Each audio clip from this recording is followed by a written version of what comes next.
in World Athletics, the landscape is clear.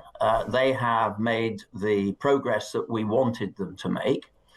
And on the Russia-Ukraine issue, that again is pretty clear-cut.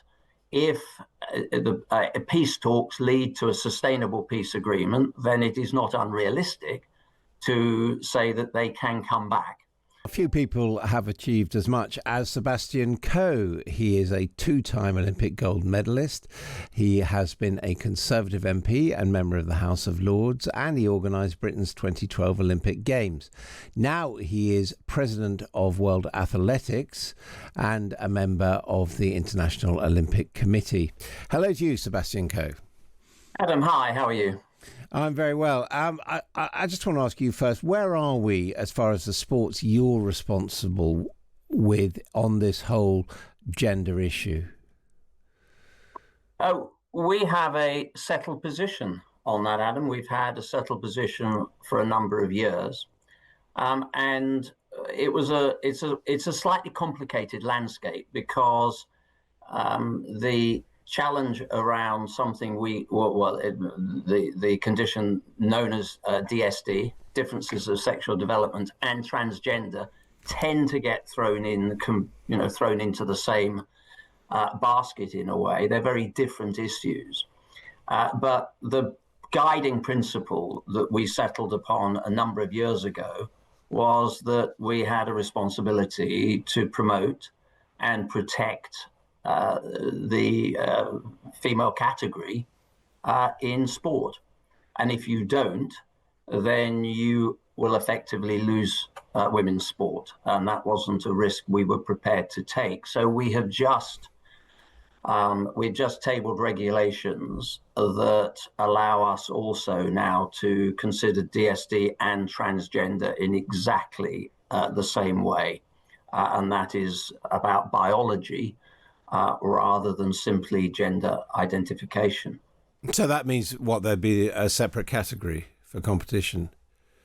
No, absolutely not. We're not settling for a third category, which has been suggested and floated. We are keeping to the two clear categories, male and female.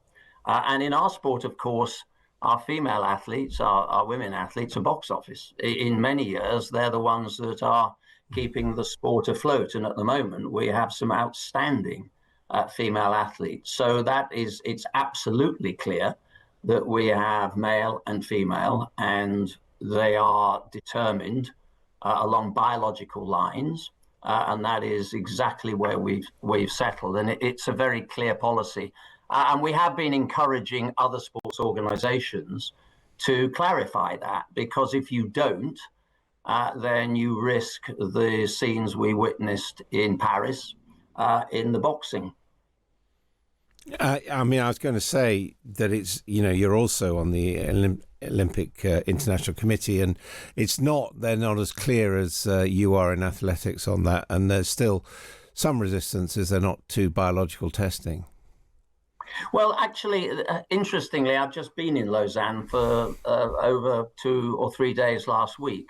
And I think under the new leadership, under the presidency of Kirsty Coventry, she is very clear that she wants to clarify this situation, that the International Olympic Committee should take a lead, that it is for the international federations, the autonomy and independence of international federations, to determine the eligibility or otherwise of competitors. But I was actually very comforted by public and private conversations with Kirsty about the need of this situation, because there are many international federations that look to the International Olympic Committee to do that. And in fact, in her own press conference after the executive board that she chaired last week for the first time, she did actually talk about the progress that World Athletics had made in that space, and has asked us as a sport to join the task force that will look at that, because we've been doing this for a long time. On DSD, this is an issue that our sport has had to deal with, and we've dealt with it very successfully. We've been challenged on occasions. We've been to the Court of Arbitration on it. but we have we do have a well of and a framework of reference for this, which I think can be quite helpful. And has that ruling in the UK by the Supreme Court had international ramifications? Has it sort of made it easier for people to think clearly on this matter? I think it has, and I welcomed that. Again, it was a clarification. And look, politicians were getting into a bit of a mess on this, if we're being honest about it. I mean, Scotland was in a way, Scotland, as you know only too well, and have covered this on Times Radio on many occasions, but Scotland was actually the catalyst for this public debate. We had a settled position before this became a big issue. But having said that, I think it is helpful. And many of our national federations that are responsible for the delivery of sport in the UK and our international federations have looked at that as a benchmark. What about politics in sport? Are we any clearer which countries are going to be allowed to participate in the upcoming Olympics?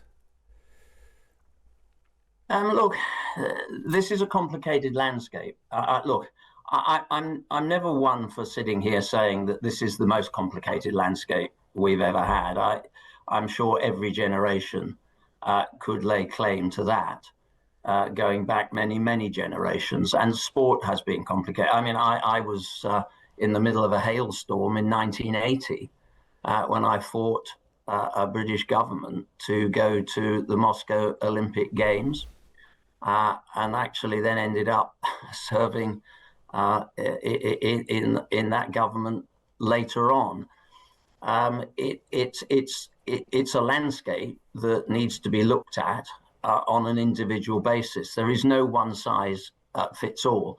As you know, we took a very tough line with Russia in the first instance around the egregious attack on the integrity of our sport through doping violations. When I became president of World Athletics in 2015, I inherited, in the 2 years in the lead up to that election, I inherited something like 140 positive tests out of Russia. We then had the horror show of the Sochi Olympic Games and everything that was revealed shortly after that.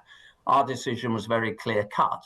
We set up a task force, and actually we've made very good progress with Russia, to the point where a couple of years ago, it was made clear that they'd made the journey. The Athletic Integrity Unit, which we set up in World Athletics, was part of the reform process that I put in place shortly after becoming president. They now have jurisdiction over testing. We have individual and independent people that can verify that. But then, of course, it then became complicated because of the invasion back in 2022. And for the same reasons of integrity, we suspended Russia and Belarus. And look, we know that you have to deal with what is in front of you. And I'm not a great one for the, well, what about? I mean, Russia's in the process of being readmitted, isn't it? There are many whatabouts. Well, no, not at the moment. In World Athletics, the landscape is clear. They have made the progress that we wanted them to make. And on the Russia-Ukraine issue, that again is pretty clear cut. If the peace talks lead to a sustainable peace agreement, then it is not unrealistic to say that they can come back. But we await that, and that's way above my pay grade to determine how that is happening. I mean, my gut instinct is all these things get settled by negotiation. It's a table, a map, and a group of people. The only question is, where is the table? What does the map look like? And who are the people sitting around it? And I think the International Olympic Committee, and I discussed this last week with some of my colleagues there, I think they are going to take pretty much the same position. But again, we have a very settled position in World Athletics on that. And for Russia to come back into our sport and presumably a place in the Olympic landscape, I think that a peace agreement or peace talks that lead to a sustainable peace agreement is the deal breaker. I mean, given some of the views that have been expressed around the world, do you think Israel's participation is going to be an issue? Look, I'm not going to pussyfoot round this one. This is complicated. This will be complicated. I mean, the Russia situation was and is slightly different. There was a global sanction against Russia. It was in the cultural community. It was certainly in the business community. I sit on 2 boards of businesses that walked away from Russian business the morning after the invasion. So I think it was pretty clear-cut. Governments took a strong position. The European Union took a strong position.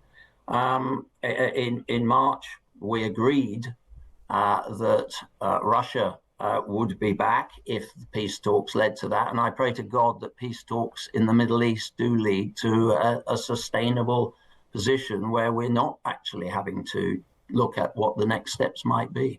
More generally, you have been a Conservative politician. Keir Starmer's the Prime Minister's having a pretty hard time at the moment. Have you got any advice for him? Well, I was a Conservative politician. It wasn't the most distinguished period of my career. I managed 5 years in the wonderful constituency of Falmouth and Camborne. I had a very interesting period in the Whip's office where our majority towards the 97 election, as you remember, Adam, was on most nights in negative numbers. We didn't really have the luxury of a huge majority. I'm not sure I'm in a very good position to advise Keir Starmer. What I would say to my former colleagues in the Conservative Party, John Howard came to see William when I was his Chief of Staff back in 97, 98, and did say to William, there's only one worse thing than the first year in opposition. And we all sat there with bated breath waiting, with Alexander Downer, the Foreign Secretary, as well, sitting there, all waiting for the pearls of wisdom. And he looked at William and said, it's the second year. So, my gut instinct is that there's nothing more marginal than an opposition party that's been in government for a long time. I think the job is really to try and figure out what the next phase of the party and its progress looks like. Think carefully about policy and what that policy looks like over the long haul, and don't, for God's sake, veer off to the margins. Well, more from Seb Coe in just a moment here on Times Radio. This is Sunday with me, Adam Bolton. Global events. There are 2 separate elements to the story. One is about the money and one about the behaviour. Reactive analysis. So how close are we to signing an agreement, and what red lines are getting in the way? From the world's best journalists. People who can provoke your thoughts on the news, headlines and issues of the day. Keeping you informed as events unfold. Are they just a bit too reckless for politics? On DAB, online, on the app and on your smart speaker. This is Times Radio. Download the free Times Radio app from the App Store or Google Play today. Amazon offers term time working to their employees, like Anton, who's home to look after his daughters during their holidays. Hello? To him, this is the best sound in the world. Actually, maybe that's the best sound of all. Now that's term time working, offered at Amazon. 10 weeks off guaranteed per year. Mix of paid holiday and unpaid time off. Conditions apply. Chase is the digital bank you can count on. How so? Because you get 1% cash back on your grocery shop. Like on prosciutto? Yeah, prosciutto. And seaweed crackers? Sure, those 2. Oh, hang on. What about rotisserie chickens? If it's in your grocery shop, Chase has got your cash back. Join today and get 1% cash back on debit card spending on groceries, fuel and everyday transport. Chase. See what your money can do. 18 plus UK residents. Eligibility applies. 1% cash back for your first year. Maximum £15 per month. Exceptions apply. Sunday morning with Adam Bolton on Times Radio. Hello again. I'm talking to Lord Seb Coe, who is currently the president of World Athletics. Sebastian Coe, I just want to ask you about this country. Many people regard London 2012 as a kind of national highlight. Do you think we've managed to capitalise on all that was achieved then? I think we've capitalised on a lot of it, not everything. If you look at the transformation of East London, and we're now, this is the believe it or not, it's the 20th, pretty much the 20th anniversary of slithering across the line in Singapore by 4 votes that allowed us to stage the games in 2012. We were very clear that the ambition had to be big, it had to be bold. It couldn't just be a comparison with other cities around hotel occupancy rates and whether there were better shopping opportunities in Bond Street or the Rue Saint-Honoré in Paris. We were very clear. We wanted to use the games as a vehicle for change. And I think in large part we did. I think anybody that knew East London and that parcel of land before the venues went in and the housing and now the 3 universities and Sadler's Wells and other development, and not just in the Olympic Park, but around the curtilage of the Olympic Park in some of those host boroughs. Look, I'm sure there'll be the naysayers who will say we didn't achieve everything, and actually there are elements that I look back at. I don't think we did enough to really drive school sport up the government agenda. It became an unnecessary political football. The interesting thing, Adam, about the games is because I think they were successful because there was a bipartisan approach, good, responsible opposition spokespeople that were working on the games alongside us. Also, then in 2010, became extremely well briefed and good ministers. And Tessa Jowell, who we owe such a massive debt of gratitude to in terms of the way she drove the bid, and I remember that out of that, Tessa and I became great friends. She was really clear that the games did have to leave a lasting legacy. So I think from that element we did. And we maintained that political neutrality. When the International Olympic Committee came to London, they didn't just go to see Tony Blair. They actually met in the same meeting Michael Howard, who was then the leader of the Conservative Party, Charlie Kennedy, who was the leader of the Liberal Democrats. So the International Olympic Committee left knowing that there was no difference between any other political on the ambition in London. And of course, and interestingly, the same paragraph appeared in all 3 manifestos. And I think it helped that at least I understood the language and the pressures that all 3 parties were under at that stage, because, of course, they'd all only just emerged from a general election as well. You haven't mentioned Ken Livingstone, the Mayor of London at the time. I mean, he too is seen as being very important to security. No, a huge influence. And look, Ken and I didn't always see eye to eye politically, but what I will say is that Ken had the ability to make decisions, and he drove through so much of the preliminary work that allowed us to go to Singapore and present in the way that no other city could make the same claim, that we had outline planning permission for 520 hectares of the centre of London. New York went to the same final presentation without even having the planning permission in place for the stadium. So it made a huge difference. And there was another hidden gem in all that, and I know this will probably be slightly countercultural, but John Prescott was hugely helpful in driving through his own department at the time and the power of being Deputy Prime Minister, so much of that planning as well, so that we were in a very, very strong position, so much so that within 3 weeks of returning to London after winning the right to stage the Games, the first reading of the Olympic bill was before the House of Commons.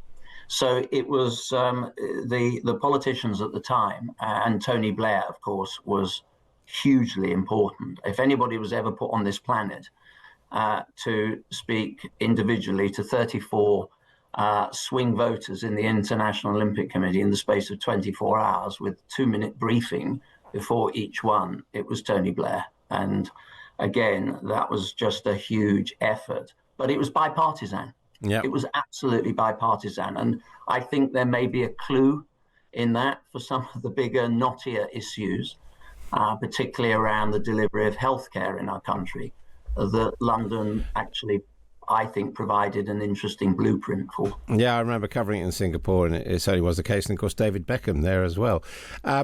Just finally, what about your own future? Some people are saying you're the man needed to regulate British football. What do you say to that?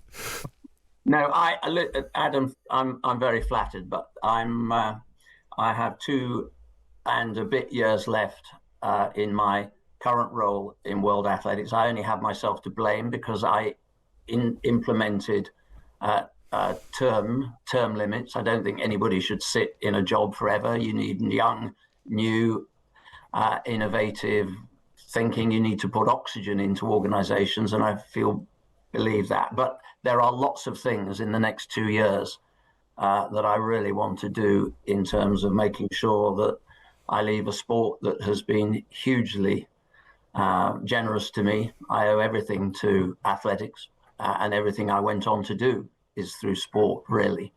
And I want to leave the sport in the best possible shape, economically, financially, and with a pipeline of great young athletes coming through. That will be my focus for the next 2 years.